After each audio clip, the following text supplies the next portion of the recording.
الفنان علي مصباح. لطفي العماري، محمد السادس يزور عبد الرحمن اليوسفي. هي صورة لكنها صورة مليئة بالمعاني وبالدلالات ونحتاجها برشا اليوم في تونس، ويريت أنها تكون عندنا نسخ منها في علاقة السياسيين ببعضهم، ونخرج شوية من حالة الأحقاد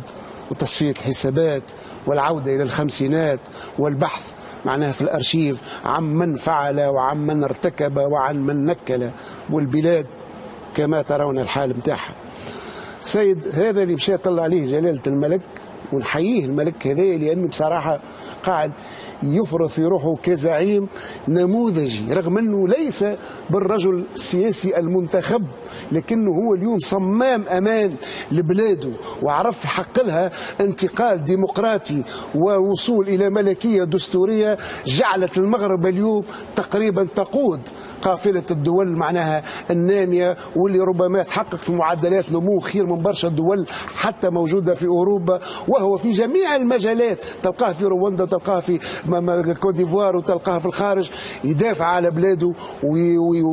ويعمل في العلاقات ويعمل في الدبلوماسية الاقتصادية. دونك الصورة هذه مع زعيم سياسي، الرجل هذا كان من أكبر المعارضين للوالد نتاعو، كان إنسان معناها هو محامي وفي نفس الوقت معناها صحافي، خاض عديد المعارك من أجل الحريات ومن أجل دفاعنا على المغرب كما حلموا به جماعة حزب الاستقلال هو والزملاء نتاعو معناها عبد الرحيم بوعبيد، ونذكر أحمد البصري، ونذكر المهدي بن بركة المعارض السياسي الذي تم تذويبه بالحامض الفوسفوري، كان صديق حميم ليه، وربما معناه كان من الناس اللي شهدوا وحب ياخذ حق صاحبه، تحاكم الرجل هذا تنفاه معناها تحكم عليه حتى بالإعدام، ومع ذلك من بعد رجع ومن رجل نضال تحول إلى رجل دولة، وأمسك بالحكومة المغربية وأمن انتقالها من الحسن الثاني وقت اللي توفى إلى ابنه، ومن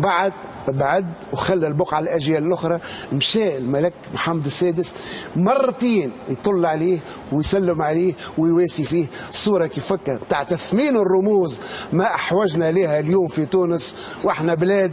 مفروض حاجات كيف هكا ما جديد علينا، إن شاء الله تولي عنا عادة وتقليد. شكرا لك لطفي العماري.